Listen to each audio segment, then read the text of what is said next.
मेरा नाम अहमद बशीर ताहिर है और आपको मालूम है कि मैं इंडस न्यूज़ और आप न्यूज़ नेटवर्क को यहाँ रिप्रेजेंट करता हूँ। और हम एक बड़े अहम और बहुत बड़े प्रोजेक्ट के हवाले से आए हैं, और ख़ास तौर पे जिस करदू के लोकल फेस्टिवल्स हैं, लोकल तारीख़ है, ज्योग्राफ़ी है, कल्चर है, उसके लिए मैं एक डॉक्यूमेंट्री सीरीज़ पे काम कर रहा हूँ। और इसमें जो सबसे बड़ा चार्म हमेशा से हमारे लिए था कि हम यहाँ जो जश्न नौरोज़ होता है उसको एक तो आँखों से देखें, और फिर मेरी बड़ी ख्वाहिश थी कि मैं इस फेस्टिवल को रिकॉर्ड करूँ। और हम बहुत अच्छे गैजेट्स पे, बहुत अच्छे कैमरास पे सिनेमैटिकली इसको एनरिच करने के लिए इसको शूट करने आए हैं। और ये मेरी हमेशा से जो ख्वाहिश थी, उसको एक तो मेरी ज़िम्मेदारी थी कि मैंने ये डॉक्यूमेंट्री करनी थी जो इंडस सिविलाइजेशन पे है, जिसका फर्स्ट सीज़न हम यहाँ कर रहे हैं।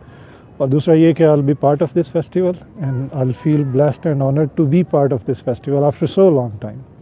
हाँ, इस फेस्टिवल में जो मुझे सबसे ज़्यादा चीज़ अट्रैक्ट करती रही है वो तो इसकी जो नाइट एक्टिविटीज़ हैं, और फिर वो जो अंडों का खेल यहाँ पे होता है, वो बहुत ही मल्टी कलर एग्स हैं जो बच्चों के हाथों में होते हैं। वो उसको तोड़ते हैं, उसको लुढ़काते हैं। That's beautiful. वो हमें पहले सोशल मीडिया पे देखते रहे हैं, and I am lucky to be part of this now, recording it, witnessing it for the first time.